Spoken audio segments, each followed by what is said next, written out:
alisol ka sa may buhat. Naaman tayo pagpili, nakaugalingon, naanaman yung mudikan yung mga dautan. Pilion ang dili maayo mo na makahatag ng kadaot. Mo na yung ka? Patay sa imong pagtuo. Mo kanina nga, katong kuan, katong kanang dili.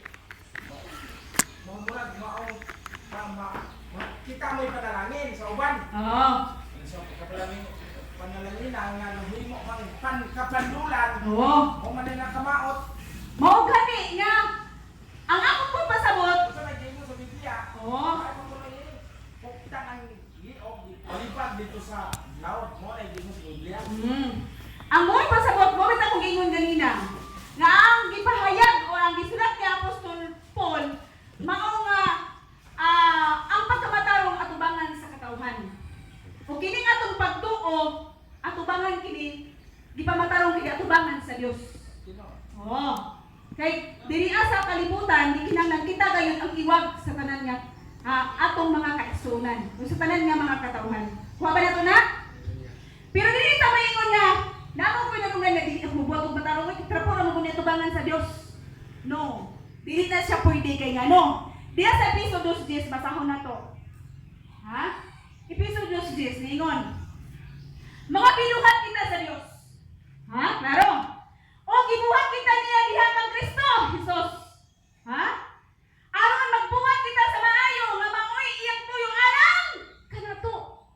So katuyuan sa Dios nga magbuhat kayo kitag maayo. So dili ka moingon nga dili ko magbuhat og maayo kay trapo na tubangan sa Dios. Mali na siya, no? Gikinahanglan gayud kay once nga lig-on ang imong pagtuo, mudagay-day gayud ang mga maayong buhat. Amen. Okay. So buhat pa sa mo kung ipanalaginan ka o nagbuhat kag mga maayong buhat, buhat pa sa bot, lig-on ang imong pagtuo at tubangan sa Dios. Amen.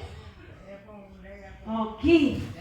Kung mga maayo ang imong gibuhat sa imong kinabuhi, nagpakita ka na sa tanan nimong mga kaigsunan nga lig-on gyud di ay ang imong pagtuo at tubangan sa Dios. Sige. Ang istorya tao pagtuo sa kanang terminology. Unang-una sa kaluwasan. Dapat na mo sulti karon nga tao ang Ginoo kay para maluwas. Karon, sabay gibuhat nimo, aron ka maluwas. Unang-una, pamati ta sa puno sa Dios patuod ka ito sa kaluwasan. Kung masabtan nimo nga ang nagwali nimo patuod sa kaluwasan, mutuo ka ng Jesus o imong gawaton siya. Ingon nga manluluwas imong kinabuhi o sunod magpabautismo ta aron nga makupito ang kaluwasan malubong ang atong daang pagkatao. Paghawas na itong bakor ta. Luwas na sana. Bakor na ta. Sadya nga, naluwas na na bakor na pagkatao. Buhaton nimo ang angay buhaton sa mga taong naluwas na. Ang daman. Ang tao nga kung giukol pa sa kung kabalay mag-aron, musimba, buday na ko. Musimba na giga. Musimba aron na makadahig ka kaniya. Unya, sa sunod sa simbahan, musimba ka buday kaniya. Gawa sa simbahan, buhaton niyo ang mga butang makapanuot sa Ginoo. Di ba dito muli kay nga pagkumata kay aron sa mga pugas. Natural, magkumata. O sabay ato, himuon kung magkumaka. Ang magkumaka, subay sa kabukutuan sa Ginoo. O mag-ani ka, baka sa kahit sa Ginoo. Muna nga, pinandan doon nga. Ang atong pagtuo mo na gagiya sa atong kaluwasan. Pero wakay pagtuo, na wakay buhat po. Kami yung magpatay pagtuo kay buhat. Kay sama pa ng ilit nga. Tugmaan mo sa katao sama sa imong kaugalingon.